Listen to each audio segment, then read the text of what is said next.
Hello everyone and welcome to the Outer Rim Cantina. My name's Alan and today is the day we finally, the week actually would be more accurate at this point. It is the week we finally get to experience the Obi-Wan Kenobi Disney Plus series. That's right, the long-awaited, long-anticipated, long-speculated and talked about show is finally up on Disney Plus with a 2-episode premiere, and my god, did it deliver on pretty much every front. But before we dive in, if you enjoy the video, then don't forget to give it a like. Those really do help boost the channel in the YouTube algorithm, and any support is appreciated. If you love Star Wars and want even more discussions, analysis, news, and theories, then subscribe to the Cantina today and turn on post notifications so you never miss an upload or a live stream. Now, if you've been following my channel for a while, you've been following our podcast for a while, which, by the way, if you're new here, yes, we do have a podcast. The link is that top one down in the description, and it's basically just longer form YouTube content, essentially, where we talk about anything and everything Star Wars, and I host it along with my friend Ashley as the co-host, so you should definitely go and check it out, because we've already done our own Kenobi reaction and review episode for the first 2 over there. That will be a lot more detailed than the stuff I'm going to talk about in this video.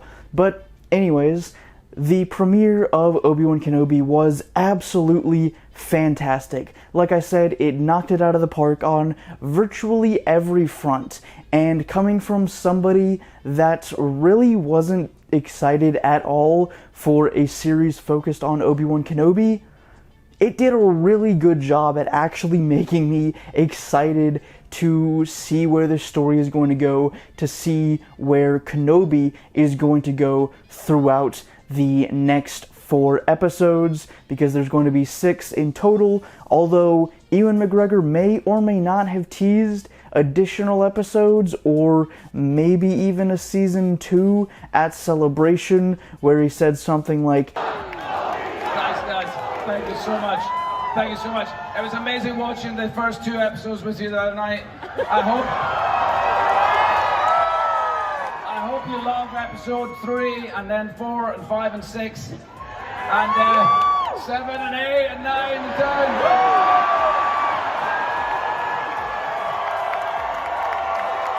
10. So, I mean, maybe there's more coming down the pipeline, but that's pretty much all speculation for now. All we have at the moment is the first 2 episodes of the show, and they were absolutely phenomenal. Episode 1 was by far one of the best premieres of a Disney Plus show to date. I think, in my opinion, it's second only to the premiere of The Mandalorian Season 2.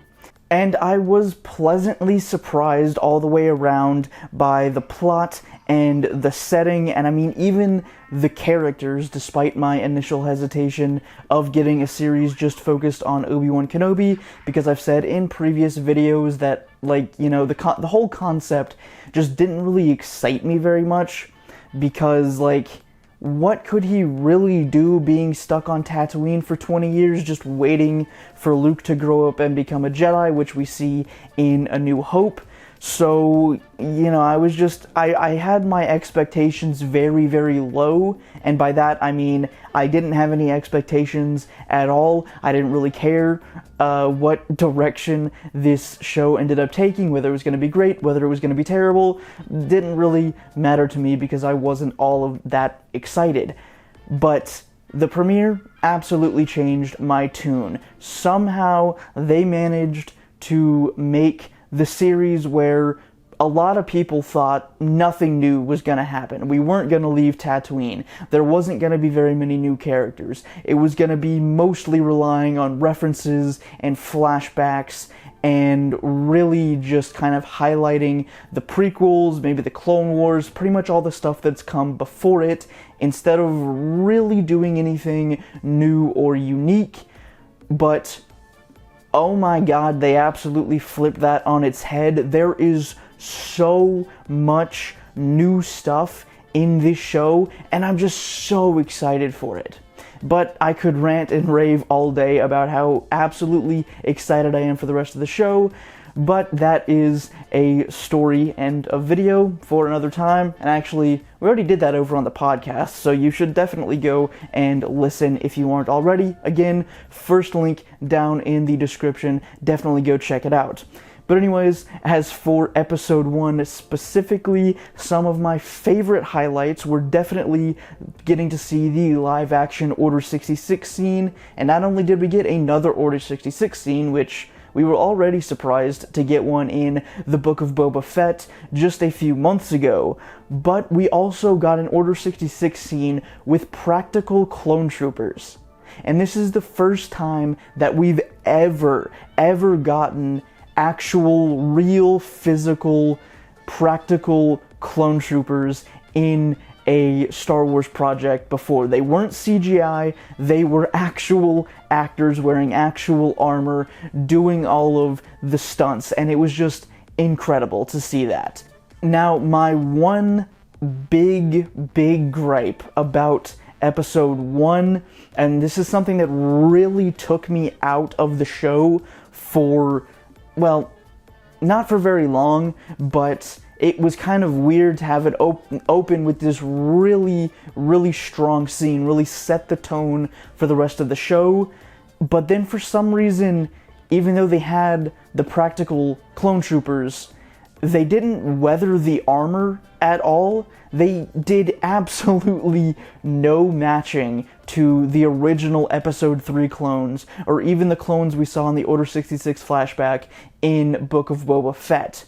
The clone trooper armor, while admittedly the 501st color of blue did match up fairly well, the armor was shiny. It was brand new. It didn't look weathered at all. It wasn't lived in. It wasn't beat up. It didn't look anything like the armor we've seen the clone troopers wear in other iterations of the attack on the Jedi Temple during Order 66. It was just, it's such a glaring detail that it's kind of shocking that they missed, and I really hope that they at least mention something about this or try to explain it in a Obi-Wan Kenobi Disney Gallery special, one of the BTS or behind the scenes looks of all of like the making of all of these Disney Plus shows. Hopefully we'll get that. Hopefully they will say something about it. But yeah, it was just really weird seeing that and being taken out of the show for a bit by just, you know, something that's right in front of your face and you notice almost immediately. But other than that, I thought the show was fantastic. I don't have any other major gripes, and for a Star Wars Disney Plus series, that is incredible. Like I said, this show definitely has one of the strongest openings, all the live action shows and the animated shows, just all the Star Wars Disney Plus content we've gotten in general. But moving on, another improvement that they seem to have made from the initial trailers is the look of the Grand Inquisitor. And I know pretty much everybody collectively shat on the Grand Inquisitor's appearance from those trailers, me included, but it seems like they might have actually fixed a little bit of the look. Not totally sure about that. This is something we go into more detail on in the podcast, so if you're interested, go check out our latest episode, number 7, where we talk about the premiere of Obi-Wan Kenobi. But yeah, whatever the case is, the Grand Inquisitor does actually look better in the main show than he did in the trailers. And we finally get to see a peek into Obi-Wan's life on Tatooine. This is something that the Star Wars Marvel comics have been kind of doing over the last several years, giving us little glimpses into what Obi-Wan does while he's waiting for Luke to grow up. But in this show, we finally get a detailed look at what Obi-Wan does in his day-to-day life, where he is, where he lives, his state of mind, literally everything, and it is absolutely fantastic. And I know many people have questioned Liam Neeson about a possible cameo in this show over the last several years, and he's denied it every which way, every way, shape, and form he can possibly say no, he has said it. But I believe he is lying. He's lying straight through his teeth, because there is a Qui-Gon Jinn name drop in this series right after Obi-Wan has a nightmare thinking about Anakin again. He wakes up and he says, "Master Qui-Gon?" And he doesn't do it only once. No, he says it twice in this scene alone, and then also again in episode 2.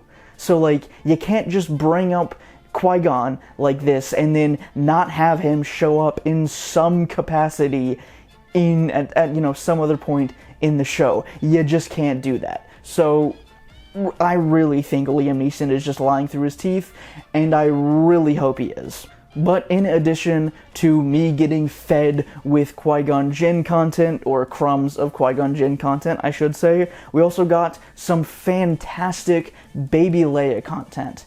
Now, we all pretty much guessed that a little 10-year-old Leia was going to show up in the show somehow, but I don't think what anybody guessed was that Leia was actually going to be the central, at the center of the whole plot of the show. Leia is the entire reason that Obi-Wan is out and about and doing stuff, the reason he leaves Tatooine and everything. Baby Leia is the centerpiece of this show, and I think they are working that angle so well because the Baby Leia content is just absolutely fantastic. But on top of that, we also get Alderaan content, which is something we haven't really ever gotten before in canon, besides just some wide shots at the end of episode 3, and, maybe some little stuff here and there in comics and books, but nothing ever on screen before, and nothing ever as detailed as what we ended up getting in the show, which I am absolutely here for. And, of course, in addition to the Alderaan content, you gotta have Bail Organa in an Obi-Wan Kenobi thing. It is the law, it is required, and Deborah Cho absolutely delivered on that front, and Jimmy Smits has never looked better. I'm so glad to see him back as Bail in this.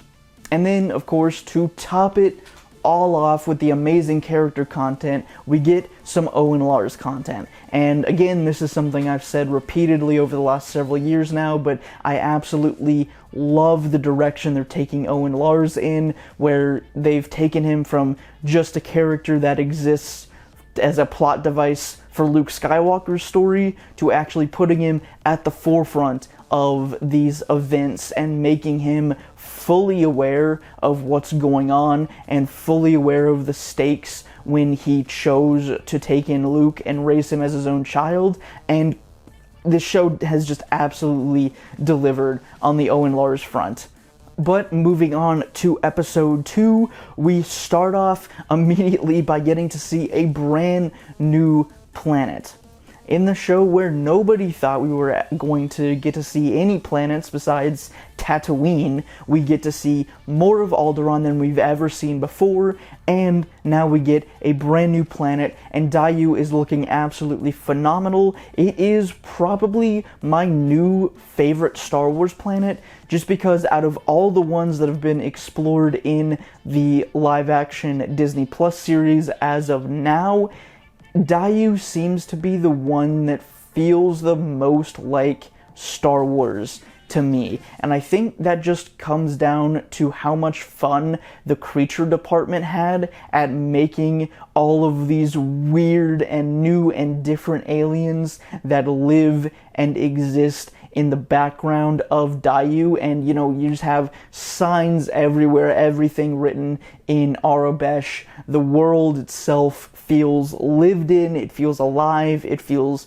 vibrant, and it feels like its own actual location and thing that can exist on its own beyond just being a vessel that Obi-Wan Kenobi and Leia Organa are currently occupying, and I love that.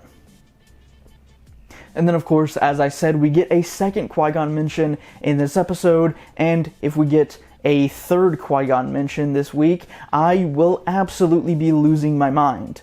But what I was losing my mind over in this episode was the Clone Trooper veteran cameo, with Tamora Morrison actually putting on physical Clone Trooper armor and just really, really playing the part of this old, weary Clone Trooper just trying to scrape a meager existence out of the galaxy that has just forgotten him and basically left him for dead. And it was just a super emotional thing, and I'm so glad that they included it, because it just adds so much more depth to Obi-Wan's character and his current state of mind when he meets this Clone Trooper on the street.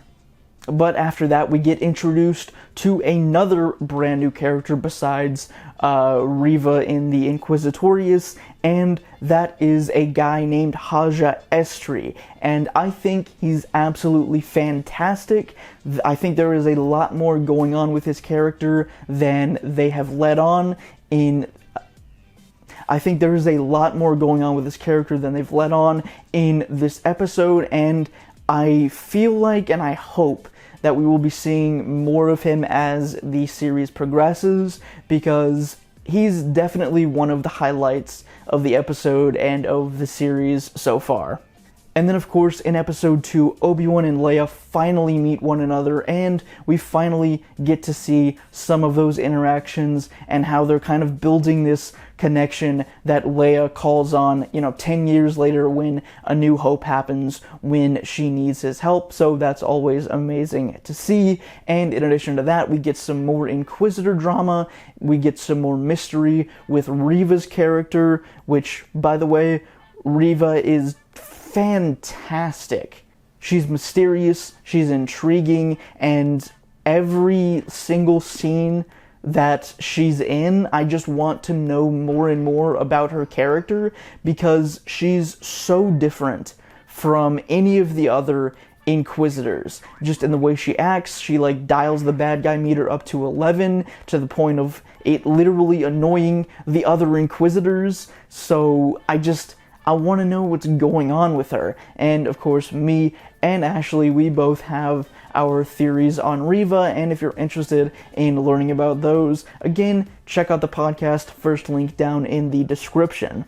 But then we also get to see a glimpse of this persistent storytelling across mediums, across eras, across timelines that has happened a fair amount just in these first 2 episodes alone, but that is that we learn that Obi-Wan has cut himself off from the Force when he went into hiding, and he had to reconnect with it to save Leia from falling down to her death. And we were first introduced to the concept of a Jedi cutting themselves off from the Force in The Last Jedi with Luke when he went into exile in Ahch-To, and then later on we saw that with Ser Junda and Cal Kestis in Jedi Fallen Order, the video game, and now we're getting to see it here, and it's so good to see these little details persist over all of these different Star Wars stories.